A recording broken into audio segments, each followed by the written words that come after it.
Hi everyone, my name is Rubina A Khan and welcome to the 21st edition of Rubina's Radar. Today I'm in conversation with a man who wants to take India to the world and bring the world to India through his structured, gender neutral and size fluid designs. Akshat Bansal of Bloni. His fashion story took root from his roots in Hisar, Haryana, but he's expanding rapidly across the country, working ingeniously with Indian fabrics and marine debris, making Bloni an eco-conscious fashion house. Hi, Akshat. Hi, Good Rubina. evening. Good evening as well. So I understand this is your first live and you're doing it from your flagship store in Delhi. Thank you for traveling from Hisar to Delhi No, it's for me. my, Sorry, we couldn't hear you. it's my pleasure to be on live with you. My first, so I'm a bit overwhelmed, but yeah, I think it'll be going. So let's talk about things which are the easiest, which is family. So you were born and raised in Hisar, Haryana. I want to know what was the moment that you decided that fashion was your calling, and what kind of fashion were you exposed to in Hisar? Like, what was the element of fashion that drew you to it? Well, I come from Hisar. It's a city in Haryana, and when I was really young, I was always inclined towards like art, culture, in terms of what the traditions. My mom was wearing saris, so I was really inclined towards that. And my which is in Hisar, and he believes in craft itself. So I think I got all from him that how craft is so important and so beautiful. And when I was a child, I wanted to play with sports, but then otherwise I would just go to my dad's karkhana and look into beads and all of that really inclined me with fashion, and I wanted to sort of explore more of it. And I kind of figured that is my and my sister and my parents kind of went to I tagged along, and I spoke about how I was so overwhelmed looking at NIFT and it's in Delhi, and yeah, I think my journey sort of, began there when I was in my yeah, so I just kind of researched more and more about it. Nation can, and I think that really got me hooked, and that's basically where it was again.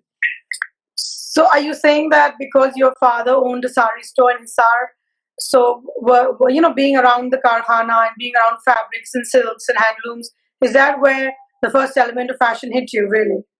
100%. I mean, that's really on situation where I really feel that fabric is so beautiful, and saris as a product was really nice, and that's why on my mom always her but tell she can make it, and I always had that inclination to make it perfect. My dad really used to take me around when he used to have posting or something around India, and I think that really helped me to sort of understand what really fashion is. And I went to NIFT, so I was told there are courses which 11th and 12th that could be a fashion design course in medical in general. So I went to Delhi and studied fashion in my high school. Really sort of set the other in my college because I kind of had a lot of knowledge about what fashion and pattern making really was really much more easier for me to understand how to go about it and explore more of it. Sorry to interrupt you, but Akshat, the connection is a bit sketchy at your end. The voice is also skipping in parts, so we're not able to hear what you're saying in full sentences. You just fix it and then we go forward. Thank you. So your father has a sari store and you have just upped the game and you've become a store owner, except it's a designer store. So you're really carrying on the family business, are you? Yes, and my family is really proud of me.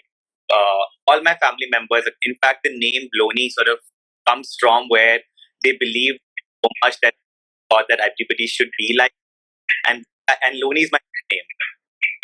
Right. That be like Loni sort of became me with years, and that's how it really.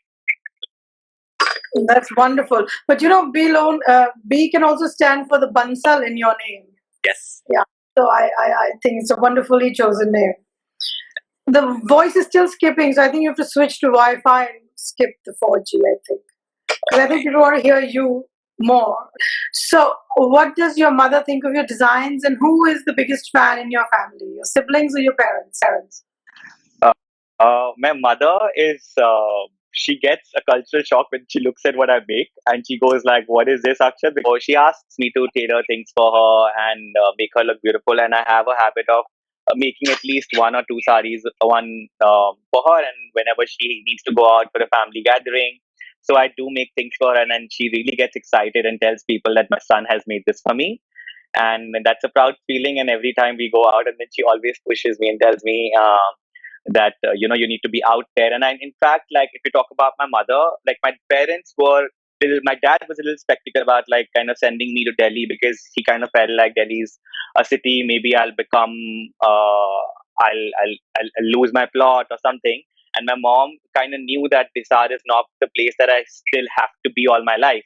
So she really pushed my parents, my daddy, and all of that to really send me out. So she kept on telling me that you should go for boarding, and my dad was like, "Hey, this is not cool, and let him be here." But yeah, I think my mom really pushed me to sort of get out. She saw something was there in me that I had to get out. So and whenever I sort of give her a call, right, even now, that even when lockdown happened, I was really terribly petrified with the whole situation. My mom's like, it's really fine. You're beyond things, and these things will not hamper you. And when I kind of figured that I couldn't, like, how I figured that I couldn't write really well, and I figured late in my life that I was a little dyslexic. And she's like, everything is really fine. You are much larger in a picture, and nothing up you. So my mom really pushed me to sort of uh, you know, understand who I really am. And she always comes and tells me that, Akshat, you also don't know what your caliber is. So, don't ever think that anything can stop you.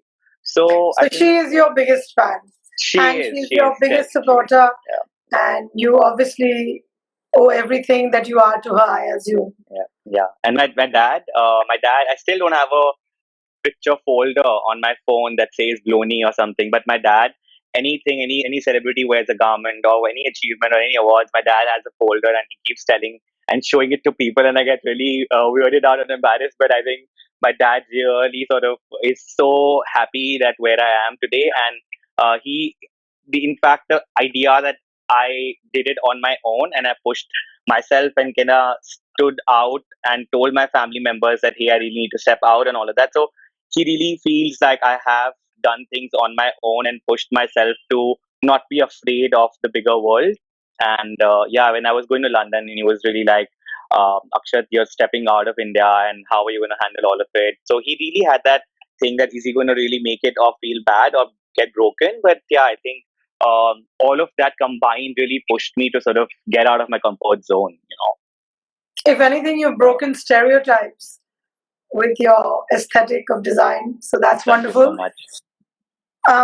So, coming back to where you were educated, so you went to NIFT in Bombay, and then you went to Central St. Martin's in London, and then you interned with Savile Row.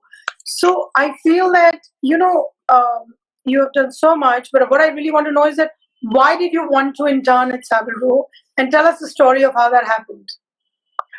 It started from back in my roots when my granddad used to.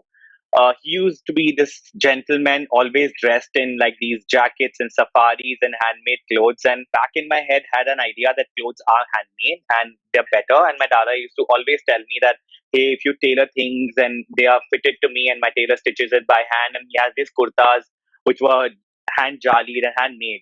So that inclination was there. And then when I went to NIFT, I studied. There was a course which is tailoring and menswear. So I kind of read about it there, that there is a thing called Savile Row, and it's the best tailoring street at London. And I wanted to really sort of understand what fashion is, or how techniques are built to break the norms. Because I really feel that if you know the tea of fashion, like to understand it completely and then break it into places and make it to your own. When I'm a McQueen fan, so I studied about him, and then I was like, hey, he went to he's a Savile Row tailor, and then he went to Central St. Martin's and became what he was today, or his brand is today. So I felt like, that's one thing that I really want to, and it became my dream beyond becoming a fashion designer, to become a good tailor, to understand and sew things by my hand, understand how things really made by hand, and why do you not need machine to make things. And it figured out that I want to really learn Savile Row. So within NIFT, I really tried hard to. There was a time where I wanted to skip NIFT and went go to Central St. Martin's, and I gave my exams and I got through. But then people told me that leaving NIFT in the middle is not a cool thing. So you complete the course and then think about it. So I had a plan that I really wanted to my post graduation, and I want to really be a Savile Row tailor. So NIFT happened, and I was really pushing myself to understand. My GC classes were intense. Like I would definitely take a sewing needle and figure out if I can sew things by hand and not really use the machine all the time. So my teacher used to be like, Akshat, take it easy. You don't have to be really so crafty about things. It's just learning, and you'll have tailors eventually. I'm like, no, I want to really learn it. So I think that inclination was really sort of got to me, that how handmade clothing is so much better. So I think that, and then I went, and when I got out of NIFT, I was just prepping my way out to get out and become a Savile Row tailor and get into Central St. Martin's, and it became my dream. And I wanted to fetch it, and whatever I've had to do, I did all of that and figured out a way to get out and go to Savile Row. And that experience is just every night I sleep with it. I think it's not even a single day where I actually don't think about it. How I went in and it was just a big room with just tables, and there were no machines, and I felt like, how is that real, that you just have tables, and the decorum and the discipline was so sharp that I was so overwhelmed for the first few days that I had to wear a suit and a tie and a leather shoe to sort of figure out how if you can make things wearing your product and be comfortable in making a product while wearing a suit. That's incredible. So it felt like the movement that you are doing, and if you're comfortable doing that, the wearer, when you're selling product, it's going to be so much nicer. That the comfort comes first in fashion, I feel so. And that was taught by Savile Row to me, that clothes need to be comfortable and fashionable together. So that experience was insane, that I had to cut everything on my own and sew every little thing, and a jacket would take more than 90 hours to tailor. And it was really, really, yeah, and it was really nice. And the people over there kind of had a great knowledge about what fit is really. That Right, let's tell people how you walked in and said, "I'm this, designer student from India, and I want to work here." And then they gave you the job. That's what I really want you to tell people. You just walked in. Okay.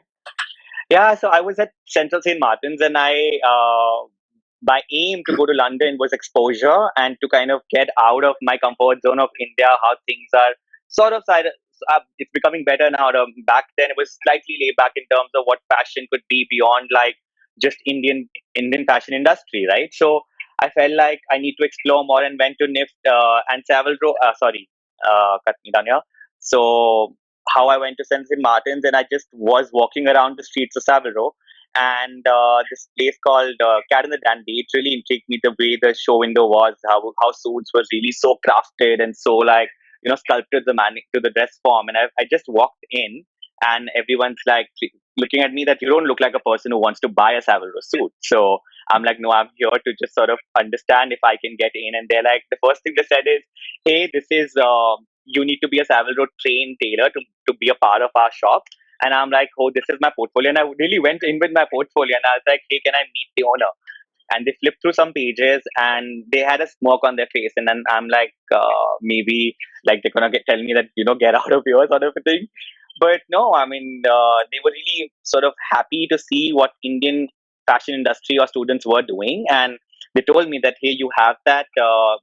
And because in my portfolio, they had a lot of tailor-made things, and I had written down how handmade clothing is so important, and I had my pictures of sewing things and all of that. So they kind of got happy, and they said that, okay, join tomorrow. And I kind of felt like they're kidding, but it really happened out of nowhere. And I next day I walk in a store where the front end is literally the store where clients do fittings and everything, and the other part of the store is really where we make clothes.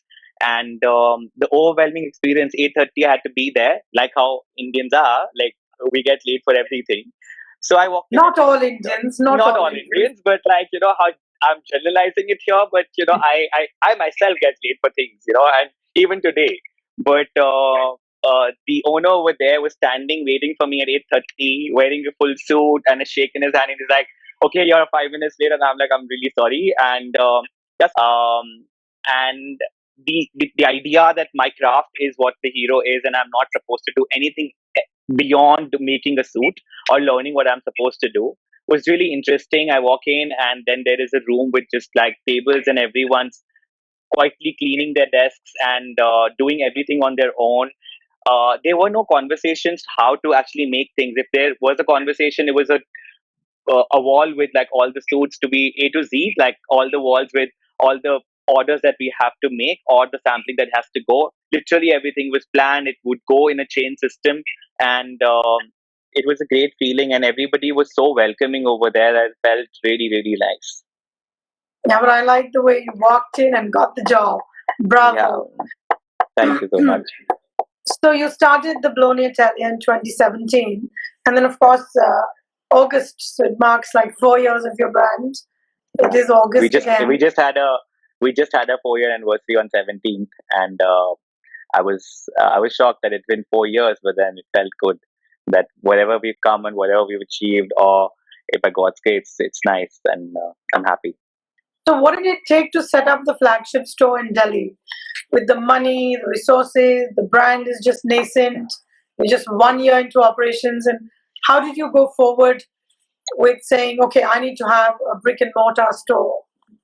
Well, I'll tell you. So when we did our first show in 2017 August, and I started with the technique of started with the understanding of how fashion needs to sort of evolve to what it is. And even in London when I was there, the need of the fashion industry for India to evolve was back in my head, always there. So I came back and I was looking for a job or something, but then I felt like, okay, let's just start the brand. And I started making contemporary clothes, and there was a new wave that I sort of felt like I was doing in terms of making contemporary clothes or making things agender or making things slightly anti-fit. And because things were going for sourcing, things were getting published in all magazines, and I was overwhelmed, and the industry was really happy with me, but I didn't have a place where actually people could come and try these clothes. And I felt like it's really important for me to sort of start a store where people can experience what I make. And even if they don't have to buy, they can at least try on things and see the techniques that I've incorporated from my learnings at Savile Row or my learnings in college or my jobs and stuff. So I felt like there was a need, and 2018 it was really, really difficult because I don't come from a place where I can just put in a lot of money and just go all over. So literally, we would make.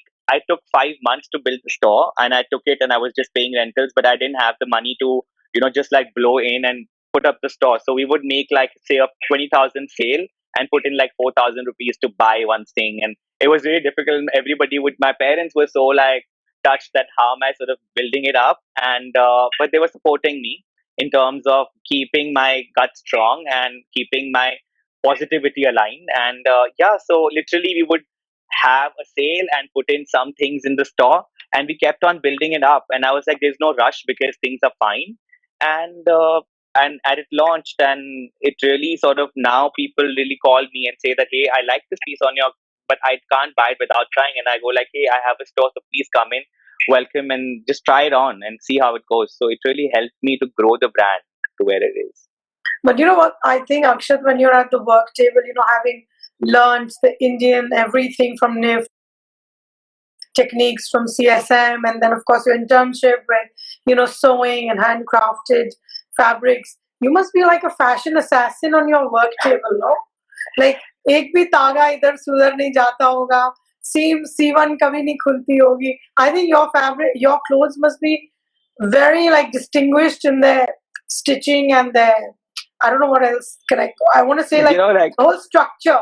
Basically. I mean, it's I think the DNA from of the skeleton to the external, it must be just marvelous. We make, so the patterns is one thing that firstly the inspiration. So I think my brand now talks about cultural shifts or what really is the need of the hour. So I don't design collections to just make a product look beautiful or a collection look beautiful. I always sort of think about the concept behind what it is. And then when I'm cutting a pattern, I have that in my mind that, hey, if I'm talking about cultural shift, if I'm talking about cross pollination, or if I'm talking about gender neutrality, do I have to just make a garment which just fits all, or why am I? Is there a need of making that? So when we cut a pattern, we merge like a menswear pattern or a women's wear pattern together to sort of fit in. So when I'm on the table, like how you said, my master's always like, okay, now sir aage hain aur abhi matlab pura din lagega is pe. So that happens, and then he always goes like, Akshat, yeah, it takes a lot of time. So, and he really loves. I like the idea that how my team is so like positive about when we are making a pattern again and again, or making a muslin 5 times to correct it. So yeah, it's a lot of R&D that goes into the brand, a lot of R&D. So even if a product has to get done, we get it perfect till the time I don't feel it right. And so pattern making, and then we always end up using textiles which are not so common. So all my tailors go like, "ये तो सिल ही नहीं सकता है sir, ये कहाँ से ले आए हो कपड़ा?" And I'm like, this is a fabric that I know it's difficult to tailor, but then you have to try harder. So we have to do like our tailoring samples to actually make sure that machine can walk on it, or you can actually put a needle inside a hard fabric.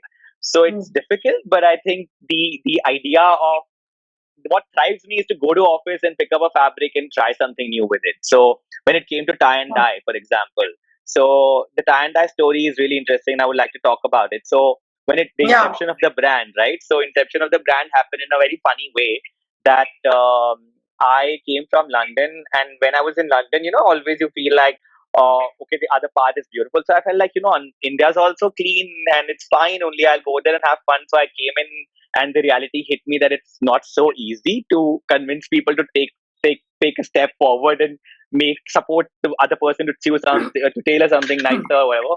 So I took a friend to this place called Hamta Pass. Okay, it's near Manali in Himachal. So I went there and I read a board saying igloo stay, which is for the first time in India. And I'm like, okay, this is nice. And I literally went there for the igloo stay, and I wake up next morning with just a snow-clad mountain. All right, there's nobody. There's me and my friend and a guide and a small puppy there. We wake up and I still have that picture. Okay, so my igloo and the puppy sitting there, and I get out, and it's literally black and white, and it looked like Chanderi to me, the fabric I'm so fascinated with. And it looked so foggy and so misty. And at the same time, it gave me a vision that, hey, how in the morning it was like something that I've always seen, and suddenly things look different. And that inclination of the craft, which I have been seeing from last, like, say, 27, 24 years back then. And now, it can be the same thing can be improvised in a contemporary way through my vision and make it something different. And I literally called up one of the masters that I knew, who is now the menswear master at the atelier. I told him that, Master Ji, there is a shirt fabric kept in your near your table, and can you just make a simple size 38 shirt for me? And he's like, "Kitni kya jaldi hai? Matlab aap aa jaiye, fir bana denge." So I told him, no, just like take a shirt and just like stitch it with jali details and just a basic one. And he's like, "ठीक है." I came running literally and took a thread and just dyed something and went to my dyer and dipped it into black. And he's like, "What is this excitement?" And I was so excited to see how I could translate what I saw there into a product. And that was the inception of the brand. I just made 5 samples, clicked a picture, and then sent it to Lakme. And I was like, okay, let me just see. And there was no brand name, there was no Instagram, nothing. And I kind of felt like, okay, this is the goal and this is where it's going. So let's go with the flow. So that's how it So happened. that explains you are so pro climate, because you're obviously very inspired by nature, and your brand is inspired by the most beautiful things of all, which is nature and mountains. Yes. I mean, I think like beyond a point when I kept on doing what I was doing, the first collection was all about snow terrains and how I could improvise tie and dye and take the craft to a globally accepted vision, like say a visual diary where it was just not about how tie and dye was before, and now it's a trend. But back in 2017, it was literally a new thing, and everybody kind of felt like, okay, tie and dye, and how is it done? So it's literally a lot of patience that every product, say a jacket that I'm wearing, so every product has to be ingeniously marked after the product is ready, and then we mark it, tie dye it, And and then zip sorry it to apart. interrupt you, but Yeah. you must tell people that you tie and dye it all yourself. Even today, I mean, I think that's Yes, so you must therapeutic tell to people me. that every single garment is done by you. So I think the reason I actually do it is because I feel like it's therapeutic to me. So whenever I feel like, hey, it's not the right day today, I literally tell my assistant or tell Master Ji to just get me a shirt, and I would like to tie and dye and experiment something that I haven't done. And it's really that hour of just making a product or tie dyeing it or improvising my tie dye and craft is something that really thrives me inside. So literally, if an order comes today or we are doing a collection, in fact, the in between XY collection was tie dyed 4 days before the show. And funny thing was, I was in Dubai and back in the of the collections getting made, and I was just like, I knew that I have only 2 days for the show, and I had to come back and tie dye everything. But that 2 days was so nice that I felt I lived my 2 days in like those 2 days were like my journey, and it felt so good. And today an order comes, it gives me anxiety a little times that, hey, if I'm not around, how is it going to happen? So that's a little catch there, that every time there's a tie-dye order, I get like a little fidgety. But I think it really drives me nice that a product that I make, and everything is an individual product, right? So nothing is similar to one another, so everything Right. is unique. So it really feels good that I'm giving a product to a person which is really individualistic, and everybody has a piece of clothing that is done by my hands. So it's a great thing. I think that's a part of slow fashion. So you moved back to Hisar during the pandemic, Hmm. and what about Hisar do you think has changed, and what has changed within you having moved back? Well, I mean, pandemic hit, and it was really the hour. 2020 was a great year for us because we got Forbes India 30 under 30, and then we got Grazia Young Fashion Award, and it felt like, okay, this is the hour of the brand. Now we're ready to boom, and let's do shows, and let's go out, travel to Tokyo. My tickets were booked to sort of do events abroad, and I felt like, okay, there's so much happening, and suddenly 6 days before a show that was supposed to happen in Pune, I get a call that it's cancelled and everything is locked. And I kind of had that idea that COVID's hitting because I sourced fabrics globally, and back in Hong Kong and China, there were talks happening, and I was like, okay, it's not going to come to India, and it happened. And I mean, I was in a weird shape because I had spent so much money making a huge collection, which was supposed to be showcased. And again, mom happened. So I called my mom, and I'm like, hey, listen, what do I do? She's like, Akshat, calm down. It's fine. Life's not ended. Clothes will sell because you make beautiful clothes. So it's fine. And they can sell later, or they can be shown later. So I traveled back, and after 14 years, I must tell you. So 14 years, I mean, my high school was in Delhi, and then Bombay happened, and then London happened. So I used to go literally on Diwali, and like special events or some weddings or something, I used to go home. I came back and I saw it in a different eye that, the city that I left and wasn't comfortable living in, it's suddenly like now becoming a place where everyone's wearing cord sets and, like sneakers, and it's evolved as a city, and people are, and even in London, I saw some people in my tubes from Hisar, and I'm like, okay, the Hisar is everywhere per se. And Hmm. when I moved back, I saw clothes. The Hisar doesn't provide anything.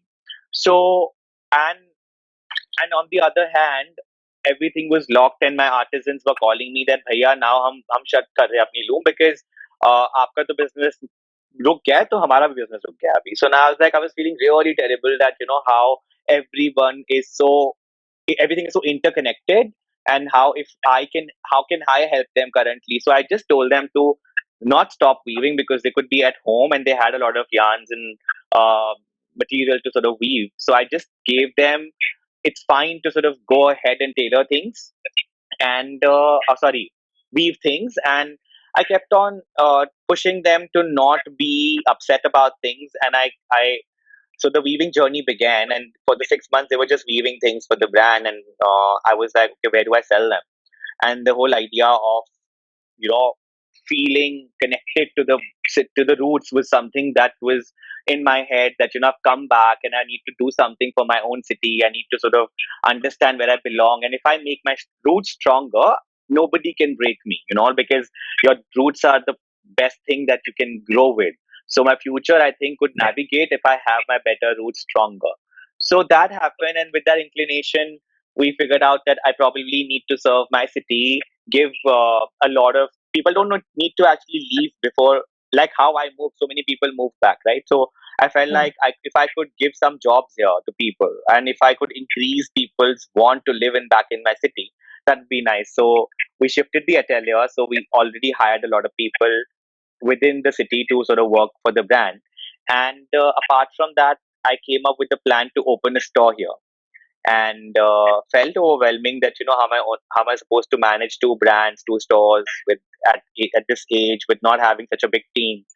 And yeah, I You've think done that it. whole idea, I've done it now. And so we have a store called Sheher, which talks about, documenting craft, documenting culture, and documenting material memory. So I feel like one thing which was missing in the fashion industry, everyone was talking about nostalgia, everyone's talking about, culture, how things were done. But, the lack of things that I felt that no one's talking about how we get there.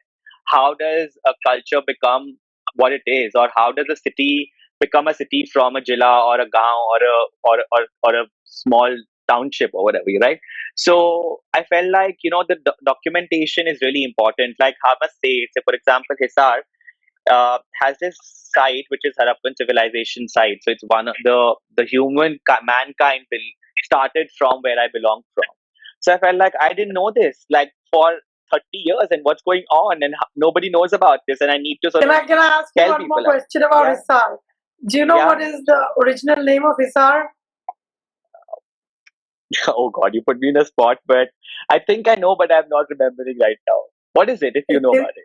it's Hisar Firoza. And Yeah, I know that. Hisar, I thought and Feroza, I know. Hisar is basically, it's an Arabic word which means fort.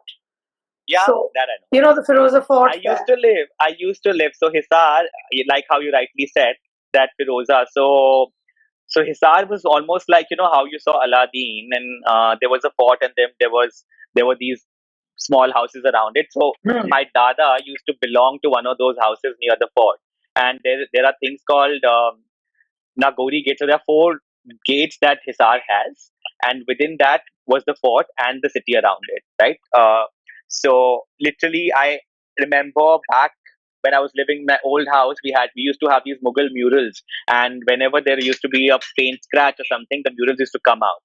And there are stories that my daddy used to tell me that there are these the entire land beneath has like history buried, and literally people used to find things like say gold bricks or like artifacts or utensils or whatever. And even today people actually explanation sites in Hisar, there are too many over there, and people actually find a lot of history back in. So the idea of Sheher comes from that I want to document things which belong from my city. So every client who comes in, we talk to them about if they have a material or a product that they can give us, or we can sort of refurbish it and display it in our store, or return it back to them, so that the culture, their kids or their generations can actually cherish where they belong from. That was really something that I wanted to do. So we've started creating walls there where we can put up like pictures from old places or documents from the articles from how it Or became garments. what it got. Yeah, or garments, and so documentation is something that we are working on, and it's really sort of people are loving it, and I'm actually feeling more connected, which is within myself as well. So which makes me a stronger person and a stronger believer of myself. Right. So So let's talk about you working with marine debris. yeah. What kind of marine debris do you work with to create your collections? So the collection, see, I'll tell you, there is a story to that. The second collection we are working on, and since the first collection had such a great response, I had that pressure that I have to create something, pressure, and also like the inner self that wanted to create something beyond just beautiful clothes, beyond something which just hand woven. And what's the tech future, because we're all moving towards like digital future and all of that, right? So I was like, hey, are these garments really just sustainable, or can I work towards something more special? And again, I always, after the show is done, or after whenever I have a free time, I would travel to the hills because I love hills and trekking or just kind of scenic beauties over there. So I was coming back, and believe me, I saw like so many places where it was clogged with plastic, and even the dams were there, which was like there was a plastic. Forget about plastic in the ocean. The dam had like floating, plastic there, and I felt really bad that and that's where I actually wanted to make a collection which was inspired by marine, because I went to the hills, and the first inclination was like, hey, let's talk about like marine now, under the sea. So I wanted to get inspired and make a tie-dye collection with corals and everything. And when I started researching, I came back and I just typed ocean, and then suddenly like my world was discovered with like plastic all around, and I was like, dude, something needs to happen to this, and I need to start voicing it out. And so we sort of researched about it, and then figured that there is Econil as a fabric made in Silvonia in Italy, and they're working towards removing plastic from the ocean and converting that into endless possibilities. So Econil literally is a recyclable product, and you can recycle it, regenerated marine plastic nylon, and you can regenerate it, reform it, remake it n number of times. So, for example, if I make a product and if I don't like it, I can send it back to them, and they can refurbish it. So there is no need to make new things from the oil. So I feel it is a step towards cleansing, it step towards doing something right. And with the journey, we're all going to sort of figure out what's the better future. And I feel this is something that really made the brand believe more into sustainability in the right way and talk about being ethical towards something. And it felt like I was doing something right, and that's where it sort of began. So it also feels like what you were inspired by, which is nature. You're giving back in some small way, which soon should become the normal way The of, normal way, right? yeah. Because like say for example, we went from handloom. We were always inclined towards handloom, so we went towards from handloom to power loom to using polyester, and then things kept on changing. And I felt like right now, for example, if I am introducing marine plastic waste, so a lot of questions come to me, Akshat, how can it be comfortable if it's plastic? I'm like, that's why I'm Yeah, I was sourcing just it going to from. ask you that in the Indian climatic conditions, how easy Yeah. is it to wear, and how do you care for it? So do you want Yeah. to tell us all those things?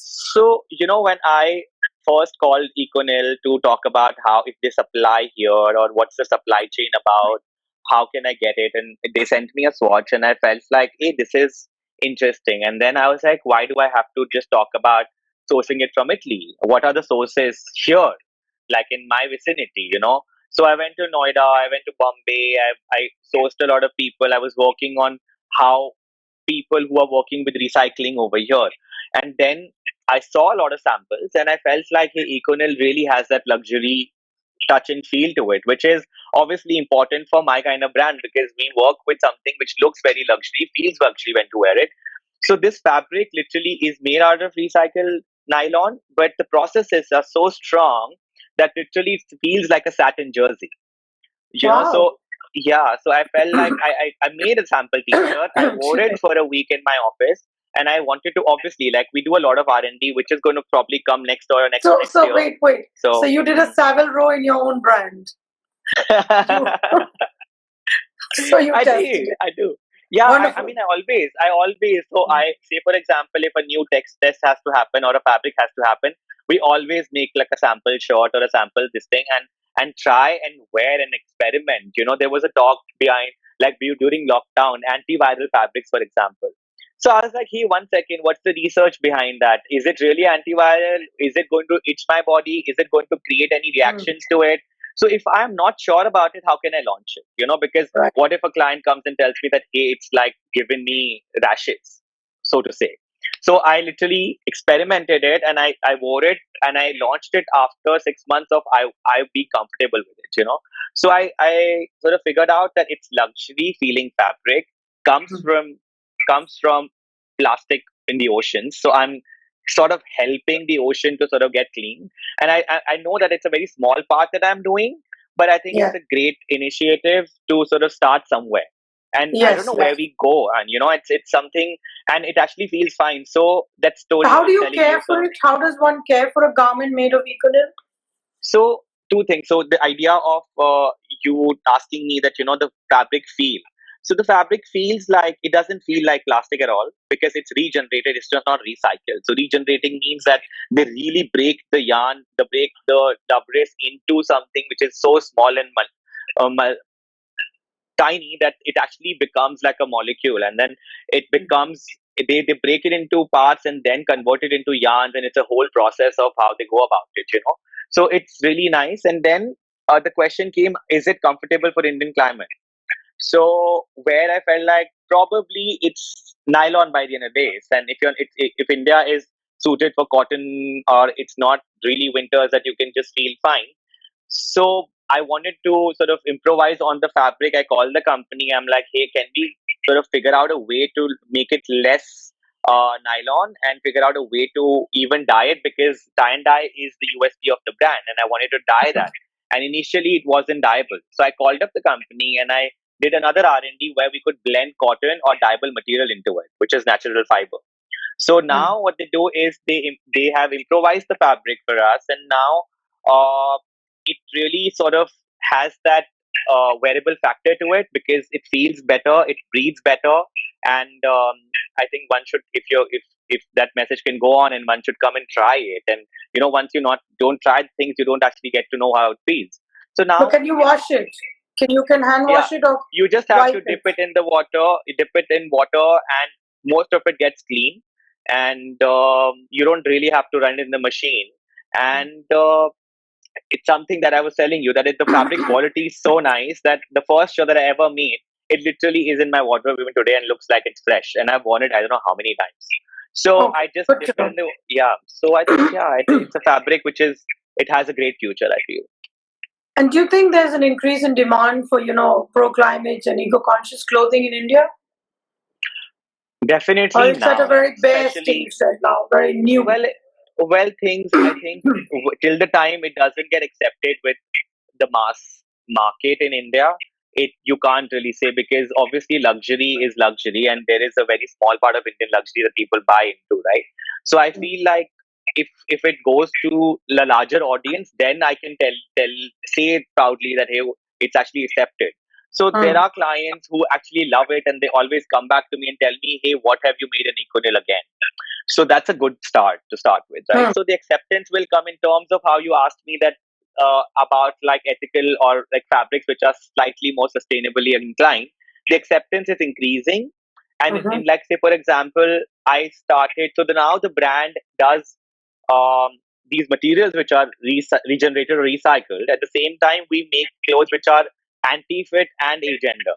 So there Right. are three pillars of the brand which actually makes that who we are. So I feel like when you talk about these things, it also has to be a factor where the care comes first. The garment can only thrive if you actually care about it, right? So you have to Mm. understand that you have to go out and come back and keep it properly, not throw it away. Even if, like, I have a habit of coming back to my closet and be like, okay, this garment is kept like a group property and not just thrown away somewhere. So Mm. that's where I think caring about the product is very important. And borrowing clothes from your partner came, the thought of borrowing sort of started, the thought of doing age under clothing started from borrowing. So imagine if I have a anti-fit product which I and my partner can share. So the buying capacity decreases, which is a great thing. So you have to wear products which the buying capacity decreases, and you can share the product with people. And when a product needs to be a board out of it, for example, and I've worn this jacket, for example, multiple times, and I'm bored with it, so I don't have to think about, is it going to fit my friend, because it's an anti-fit product, so it may fit you and Right. me. So it Yeah. feels like it's easier to sort of give away your clothes to somebody, Mm. anybody instead. So when you're traveling, for example, this friend of mine I travel with so many times, we actually reduce our travel product because we can share clothes. He's a different size, I'm a different size, and it really works. So I think all of that combined together really works well. So that So narration what's needs the to go forward. What's the ratio of your eco-conscious clothing versus normal clothing in a collection? Eco Like your current versus collection, what would be the ratio? current collection is mostly recycled material. So the ratio would be, um, if you actually talk about the current collection, it's literally tal fabric, which is 100% cotton. And then there is Econil, of course. And then there is recycled parachute. And then there is chainmail.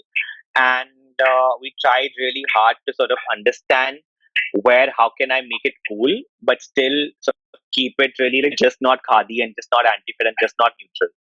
So, like that narrative where people kind of felt like everything beige and everything anti-fit is a sustainable garment, which is not true. So I think I needed to break that mentality and figure out Yes. a figure where it can be beyond that. So I think, yeah, I mean, we succeeded there. So it felt fine. And in terms of ratio, I think this time around it's like 80% eco. So Wonderful. small steps. Wonderful. Yeah. So, do you think, like, can designers make entire collections with, pro-climate fabrics and new age fabrics? Or do you think the consumers' demand and preferences for sort of just what we are all used to will continue to dictate I patterns? think, I think to that question, say for example, if I were to sort of talk about it in real sense, there are enough clothes in this country, in this world for 10 years per se, minimum, that we don't need to produce at all. Yeah. We can actually survive without actually all factories shutting down. Come to start talk about this. So I think that demand, and also to sort of incline, say I'm interested in fashion, what am I supposed to do if I don't make clothes? So Right. so like I think But then that's your business. that's my business. So that's where I was coming to, like, having that business module sort of also working. But what I do to sort of understand that better is a client walks in, and if he likes a jacket and he says that, hey, what would go better? And if it's a black trouser, which is basic, I go like, don't you have one? And he's like, nahi Akshat, tum hi bana do. And I'm like, hey, listen, why? He's like, it doesn't fit me right. So I go like, hey, why don't you get it to me? I'll fit it for you. Why not? Or say, for example, a recent story where a person came into Shahar and he's like, I am supposed to be buying a bangala, and then I need a band collar shirt, but I don't have one, and I have multiples of white collared shirts. And I'm like, get me one shirt. I'll just rip apart the collar and make it a band collar for you. So that's where you have to make people understand So that you're consume less. repurposing. Yeah, repurposing, which is something that all of us as a design fraternity need to understand that it's not. And that client has now Rubina become a retainer, because he felt like, hey, there's one person who actually thinks about whatever is happening in my wardrobe is great, and it can be recycled. Or sometimes when clients walk in and they go like, I need a new outfit and I have 5 functions, and I'm like, so you want 5 new outfits? And he's like, wow. So back of my business, I go like, Akshat, okay, you're gonna make money, but then I go like, okay, let's look at what you have. And I literally tell people, why don't I make a single piece and you use yours, and remake and redesign your clothes?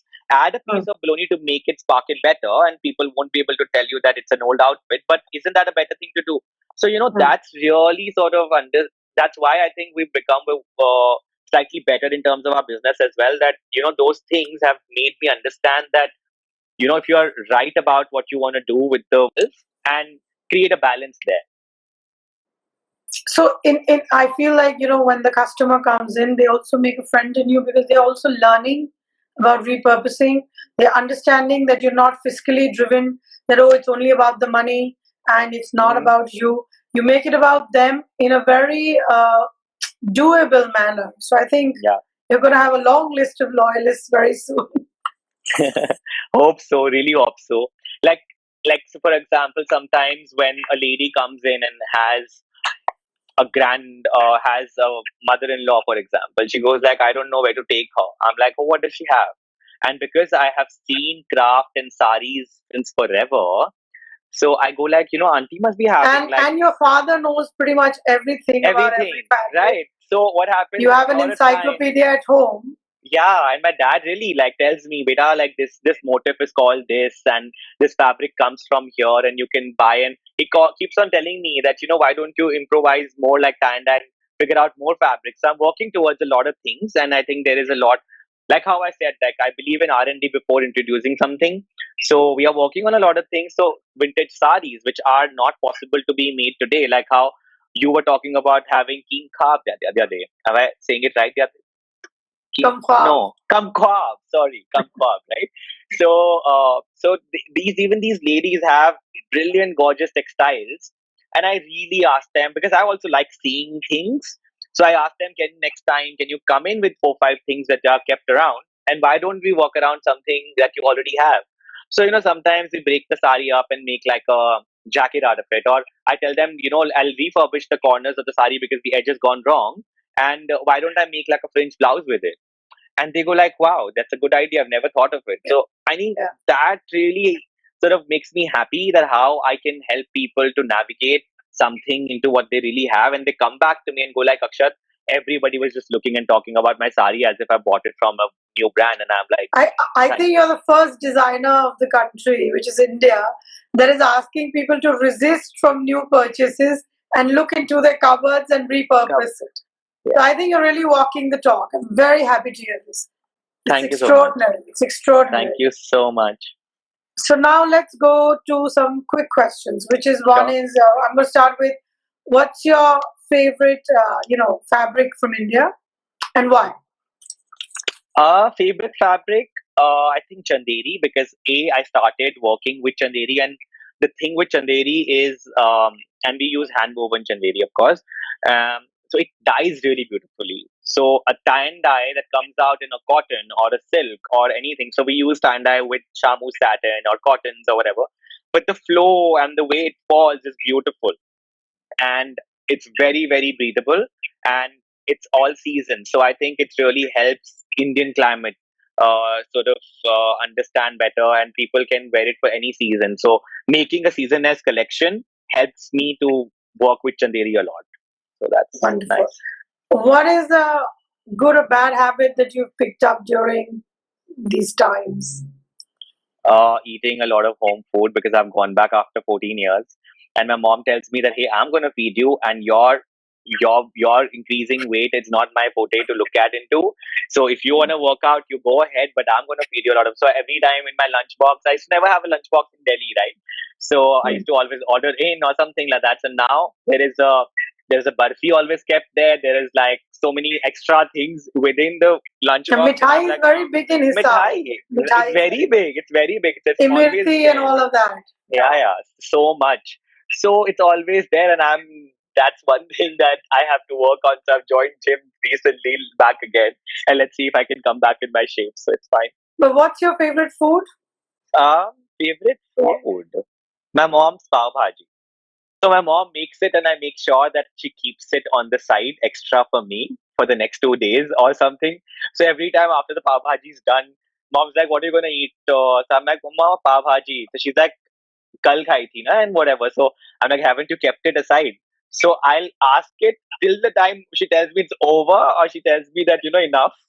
So I think So what is the food you eat when you're anxious? That's a question. I think comfort. Delhi momos was one thing, but chicken momos was something that I used to really eat when I was anxious. Just go to the streets and buy it. But now, since I've become vegetarian, I don't know what's that food now. So that's why the halt. I'm like, what's that food? I have to find out. I recently got introduced to what was that? Um, Grilled broccoli. So I think probably that is one thing that I'm hitting on too. But then I don't know. Let's see how it goes. So what do you do when you're not working? What do you like? Is there a time that I'm not working? It's funny. Wonderfully said. Yeah. So, but otherwise, yeah, I just kind of, if I'm not working, I just like to sort of read into places where I haven't, and yeah. What is a fashion violation according to you? Can you ask me that question again? In what terms? Because it's like no, because you're a very inclusive brand. You're all about everybody. You're all about people have to express themselves through your clothes. So right. I guess you would not have a violation because violations are so old school anyway now. So I scratched the question. You don't have to answer. Yeah, please scratch the question because Don't answer it. It's yeah, not worth your time. So what feels like home to you? feels like home. Right now, the answer is just like literally, I'm home. So yeah, yeah, like you know what I mean. Yeah, It's an totally. overwhelming situation. I never thought that I would be so comfortable back home, honestly speaking, because I felt like Hisar, who am I going to talk to, or what is going to happen? But yeah. And when are you at your happiest? Mm, I mean, eating that pav bhaji, talking to your mom, yes. But when are you at your happiest? funny question to answer here, but I want to be honest. When I have a good, great sex, why not? Okay, wonderful. And what can you not resist in life? Mm, What can you never say no to? That's really what it means. can never say no to. I think. I think I don't know. What can I not say no to? Which is can't tell you anything.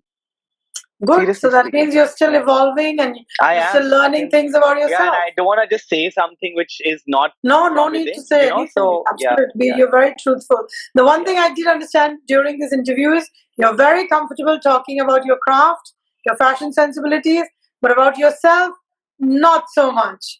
So For example, we talk about like food, like you know, chicken momo is something that I was really like galati kebab was something that I was really love. But then I don't eat it anymore. So when people ask me what do you want to eat, I go like, okay, it's gonna take some time for me to understand that. So yeah, I think the change after COVID is really evolving me. So yeah, I think. but thank you so much, Akshat, for your time, and I wish you the very best in steering your career far more forward than you can imagine. And Thank you thank you so for your much. time. Thank you. It was really nice to talk to you. You made me feel so comfortable, and I hope I answered your questions really well, or Indeed, you well, did. or like comfortable for Just you. the And I last felt one you couldn't. Just the last one. yeah, I think. But then You I will got think out in about the last innings. The last it. innings.